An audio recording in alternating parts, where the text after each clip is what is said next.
You do not belong here. Please wait outside. You know who you are talking to. This is a story about a black man who was asked to wait outside for a VIP passenger, unaware of who he was about to confront. European airports in November have a special quality. The light, gray and flat, filters through the large glass walls, creating a still life inside. You see a businessman with a roller case, a family maneuvering a stroller through the crowd, everyone moving with purpose. It feels slightly unreal. Gregory Aubrey James knew this atmosphere well, having spent years traveling through European airports. By the time he became Prime Minister, international travel had lost its novelty and had become just part of his routine. Frankfurt's Hartmann International was just like Heathrow or Charles de Gaulle, a vast and efficient space designed for people in transit. He walked through the terminal in his usual manner, unhurried and observant. He carried himself confidently, no longer needing validation from others. Dressed in a charcoal suit without a tie, his jacket was buttoned, and his polished black shoes showed his attention to detail even on a long travel day. At 54, he stood tall with close-cropped gray at his temples and carried nothing in his hands. Following him was Priya Nair, his lead aide for 7 years, who understood his schedule and moods well. Behind her walked Desmond Clark, his close protection officer for 6 years, a man whose height left you uncertain after spending time in his company. They had spent 3 days in Brussels for trade negotiations. This round was about renewing a bilateral agreement between St. Celine and the European Union, vital work for 240,000 people on a small Caribbean island. Gregory felt the fatigue of someone who had maintained high standards before finally descending to rest. The premium terminal at Hartmann was quieter than the main concourse, as designed. The boarding lane for the London flight was clearly marked at the far end. Priya moved ahead to check the gate, while Gregory paused near the priority lane entrance. He wasn't doing anything specific. No phone, no reading, no anxious waiting. He watched the terminal with patience, taking in the scene. A child dashed ahead of her father, retrieved with ease. An old man sipped coffee, lost in thought. At that moment, he contemplated the old man and where he might be heading. Did anyone await him on the other side? Her name was Ingrid Haupt, and she had worked in premium services at Hartmann for 22 years.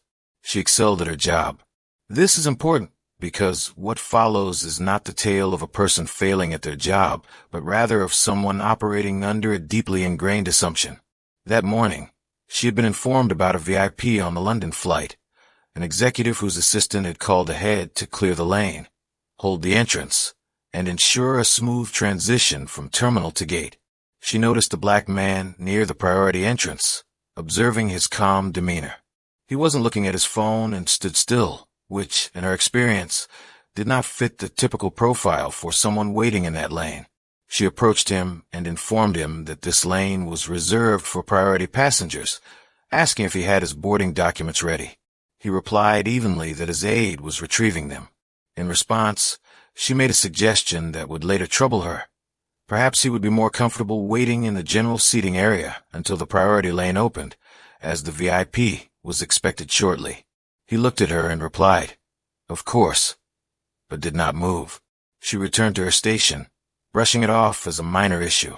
But when she glanced back, he remained exactly where she had left him, still watching the terminal comfortably in his stillness, which she found deeply unsettling for reasons she couldn't pinpoint. Concerned, she told her colleague, Henrik, they should talk to him again. Henrik, 28, lacked the polish that years of experience had given Ingrid. He told the black man that this area needed to stay clear of non-priority passengers, using sir in a way that felt dismissive. The black man turned to him. Desmond shifted half a step forward, deliberate and measured. The black man made a tiny motion with his right hand, almost imperceptible. Desmond halted and resumed his position. The scene began to draw attention. Families, businessmen, and a young woman with a phone raised were all watching. Priya returned and quickly assessed the situation. She started to approach Gregory, but he stopped her with a gesture. He turned to address Ingrid and Henrik completely, giving them his full attention with an air of calm that was evident. He began to speak, first addressing Ingrid. He asked her what had led her to conclude that he did not belong in that lane. She began to explain boarding documents, VIP protocol, standard procedure, but he listened without interrupting, granting her the courtesy of his full attention, which she would later reveal to the airline's internal review board was the most disorienting part of the encounter, being listened to by someone she had dismissed. When she finished, he asked, "When you saw me standing here, before you approached, before any conversation, what did you see?" Ingrid couldn't respond. He continued, "I want you to consider this. When you saw me here, you saw a man who did not belong. You reached that conclusion before I spoke, or you asked for documentation. The process came after your judgment." Now the terminal was fully focused on them. The young woman's phone was poised to capture the moment. Gregory then reached into his jacket's pocket and pulled out a diplomatic passport, dark blue with the gold emblem of St. Celine. He held it out so Ingrid could read it, prompting her to lean forward. He told her that St. Celine had maintained a significant trade account through this airline's cargo division for 9 years, a contract his government had negotiated personally, that his premium seat had been booked and paid for at the regular commercial rate, that he had a state event in London in 19 hours, that he had chosen to travel without full diplomatic protocol because he preferred, when possible, to move through the world as a person rather than as a title. He paused. The terminal was very quiet. He looked at Henrik and said, "I would like your employee number." Henrik gave it to him. His hands were not completely steady. He turned back to Ingrid. He said, I do not need a personal apology from you. What I need is a conversation with this airline's regional director today, before this flight departs, and I require that this airline understands what happened in this terminal this morning and takes the steps necessary to ensure it does not happen to the next person standing where I was, who will not have a diplomatic passport to show, no state function to attend, and no aid with documents, who will simply be a person standing in a line where someone has decided they do not belong. He looked at the young woman. She lowered her phone slightly. He gave her a small nod, acknowledging her as a witness. Then he said the thing that would be in every account of that morning. He spoke without raising his voice, in the calm tone of a man stating a fact, not delivering a speech. I have been a prime minister for 11 years. I have sat at tables with presidents and kings. I have negotiated for my people in rooms that were not designed for people like me, and I have done it with everything I had, every time. I am one of the few people who can stand exactly where I stood today and have the authority to say what I am saying. As I speak, I think of the thousands who have stood where I stood, in this terminal, in airports like this one, in offices and waiting rooms, in every place where someone looked at them and made the same decision you made this morning, and who had no way out, no title, no passport, no witness, just themselves and the assumption, with no way to answer that the room would accept. He put the passport back in his jacket pocket and said, "The apology this airline owes is not to me. It is to all of them." He turned back toward the gate. Priya walked beside him. Desmond took his position. The boarding lane opened. Gregory Aubrey James went through it first. Behind him, the terminal stayed completely still for a moment that felt longer than usual. Then it exhaled. The young woman looked at her phone. The businessmen exchanged glances. The girl at the gate, who had watched with the focused attention of a child grasping something she did not yet have words for, looked at her father. He would cry in the car on the way home, trying to explain it, and would find that the crying was part of the explanation. The video was 43 seconds long. It started mid-exchange, so the footage opened on his face in profile, composed, precise, already in full control of himself. Later, people would say this was almost better. Arriving at the scene in progress created a quality that a recording from the start might not have captured. You were dropped into the middle of something and immediately understood, just from his face, that you were watching a person who knew exactly what he was doing and why. By the time the flight took off, the video had been viewed 180,000 times. By cruising altitude, it hit 260,000 views. By the time the seatbelt sign turned off, it had been picked up by 3 European news outlets, a Caribbean media aggregator, and a London journalist with 400,000 followers who shared it with the simple sentence, "Watch this man." The conversation it sparked was bigger than the video itself. People who had never been to an airport named Hartman, who had never stood in a premium lane or owned a premium class ticket, recognized the gesture. Because the gesture was not about airports. It was about every room that has ever arranged itself, without a word, to make clear that some people were expected to wait. The offices, the waiting rooms, the hospital corridors, the meeting rooms, the streets, places that did not need signs because they didn't have to. The sorting happened in the looking, and the looking was everywhere. Priya compiled everything into a summary document and set it aside. She would give it to Gregory when he was ready. She had learned over 7 years that readiness was different from availability. She looked at him across the aisle. He was gazing out the window at the white, thick clouds that seemed completely indifferent. He had a glass of water on his tray table, untouched.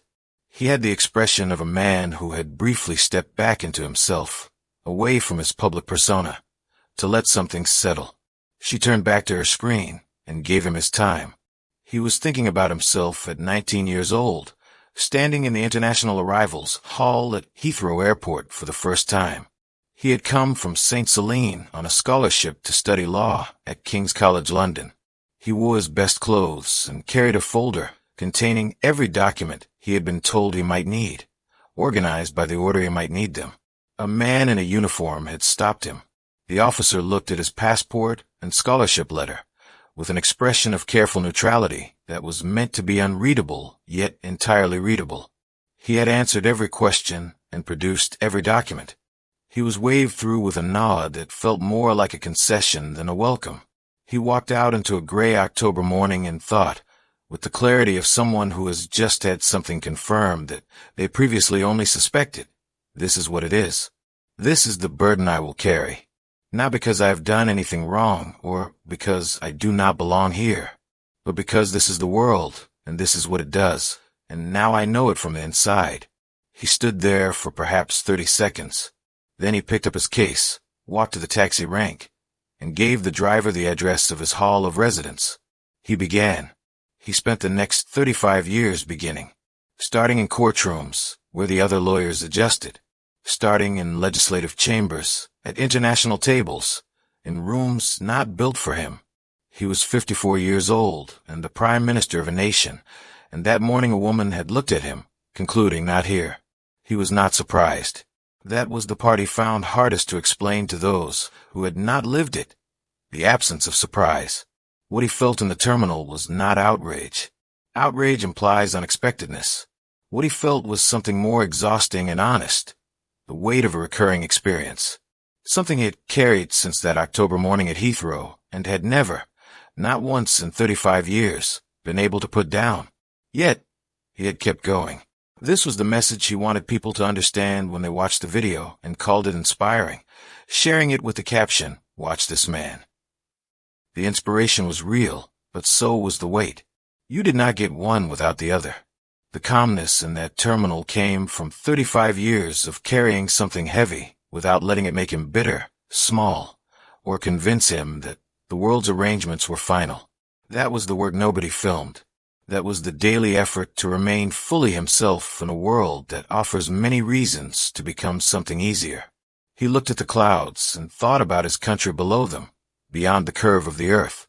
240,000 people had sent him to Brussels to negotiate on their behalf, and placed in him a trust that was the most significant thing he would ever be given. He thought about what he had said in the terminal, whether his words would convey what mattered or just the dramatic parts. He thought about the girl at the gate. He hoped her father would find the words. He picked up his water glass. He drank. He looked at the clouds a little while longer. Then he closed his eyes, and the plane carried him north. The airline's regional director for Northern Europe was a man named Friedrich Osei, 60 years old, born in Hamburg to a Ghanaian father and a German mother, 34 years in aviation, regional director for 6 years. He had been in his office when his deputy arrived with a tablet and the expression of someone bringing something that requires complete attention. He watched the video twice. He arranged the meeting Gregory had requested, Then he sat at his desk in the particular stillness of a man letting something reach him before he acted on it. His father's name was Kwame Osei. He had come from Accra to Hamburg in 1961 to study engineering. He had stayed, married, built a life, raised 2 children. He had been, by every account, a man of enormous dignity and quiet joy. In 1987, Kwame Osei had been stopped in the premium terminal of Hartmann International and asked to wait in the general seating area. He had been 67 years old, traveling to London to visit his son, then working his first management position at the airline's Heathrow hub. He had been carrying a premium class ticket. He had been wearing his good coat. He had sat in the general seating area without making a scene. When premium boarding opened, he had walked through it with his head up and his back straight. He had not spoken about it for 20 years, until his son mentioned the airline's diversity training review over dinner. Kwame had said quietly, with the tone of a man choosing whether to let a thing out, "That's good.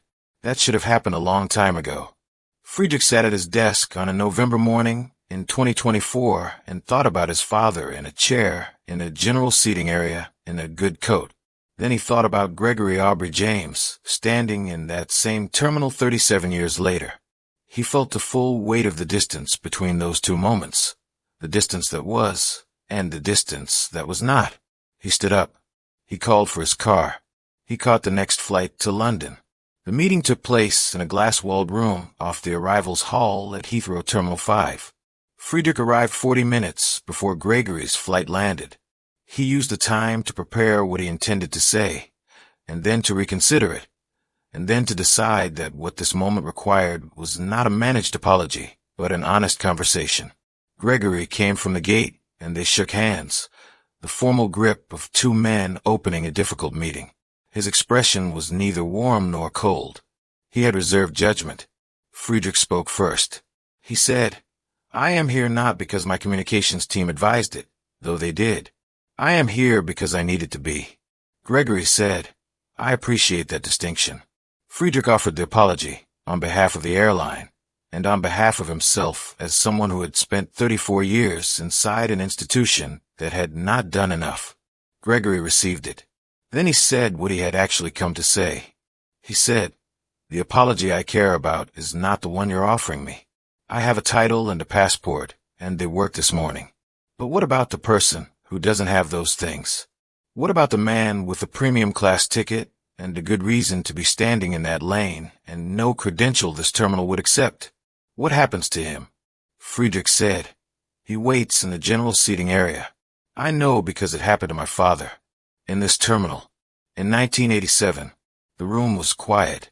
In the silence between them was 37 years of the same gesture, and 2 men who had both been shaped by it from different directions, and who understood each other in this moment with a completeness that no briefing document had produced." Gregory said, "Your father." Friedrich said, "Kwame Osei." He sat in a chair in a good coat, and he waited, and he never asked for anything to be done about it. Gregory said, "And now you run this region." Friedrich said, "And now I run this region. And I have made incremental changes and told myself the institution is moving in the right direction. Today I watched a video and thought, not fast enough. Not by a long measure." Gregory looked at him. Then he said, "What will you do?" Friedrich said, "I don't know yet. But I know I won't issue a statement and move on. My father deserved better. You deserve better. And the next person who stands in that lane without a credential deserves better. And they are depending on me to do something that actually matters before they get there." Gregory looked at the glass walls, the terminal beyond them, people moving through it in every direction. He thought about his father, Aubrey James, fisherman, a man who had never left St. Celine. He had set it on a boat at 5 in the morning, to a boy who would grow up to be a prime minister. The sea doesn't care who you are, but the people on the shore do. The difference between a man who drowns and a man who makes it back is sometimes simply who is watching. Gregory said, "Be someone who watches from the shore." Friedrich said yes. When they stood to leave, the handshake was different, not the formal grip of 2 men opening a meeting, but the grip of 2 men who had found, in an unexpected room, the common ground of a shared knowledge they had both been carrying alone. He flew home to St. Celine the following morning. Bridgetown Airport was small by European standards, the kind of airport that feels human in scale, where you can see the tarmac and the hills from the gate windows, where the staff know each other's names. The sun was already warm at 9 in the morning, the particular warmth of a Caribbean November, not the aggressive heat of August, but something gentler, more welcoming, the warmth of a place that knows you. He stood at the bottom of the aircraft steps before getting in the car. The hills above the Capitol were green. Bougainvillea tumbled over the perimeter fence in pink and orange and red, with extravagant indifference of plants entirely secure in their right to be where they are. He took a breath. Salt and heat and the diesel of the tarmac, and underneath it, if you knew how to find it, the faint green smell of the island itself, the smell of the earth after the season's first rain. He had been smelling that combination since childhood. It had never stopped meaning home. He thought about Friedrich Osei and what he would do. He thought about Ingrid Haupt and whether she had, in the hours since, begun to see it differently. He thought about the girl at the gate, whose father had cried in the car trying to explain it, and had found that the crying was itself part of the explanation. He thought about his daughter Celeste, who had called him in his London hotel room the evening before. She had told him she was proud of him not for the accomplishment, but for the person. Not because he had won, but because he had been, in that terminal, entirely himself. He had told her about Friedrich and Kwame. She had been quiet, then said, "Those are always the two questions, aren't they? Whether the person means it, and whether the system permits it." He had told her, yes. They are always the two questions. She had said, "Come home soon, Daddy." He had said, "I will." And he had meant it with everything in him. Some things you carry from the beginning. Some things carry you. He got in the car. The drive from the airport took 20 minutes along the coast road. The sea on one side, enormous and blue. The hills on the other, green and close. He had driven this road hundreds of times. He looked at it each time as though it were the first. Not out of performance, but out of the genuine understanding that a man who stops noticing what he has is a man who has already begun to lose it. The work would be waiting at the Capitol. The Foreign Affairs debrief. The parliamentary statement on the trade agreement. Endless, necessary, largely invisible to the people it served, exactly as it should be. He would do it with everything he had, as his people had sent him to do. The car moved along the coast road. The sea did not care who he was. The people on the shore did. He had not forgotten. He had never forgotten.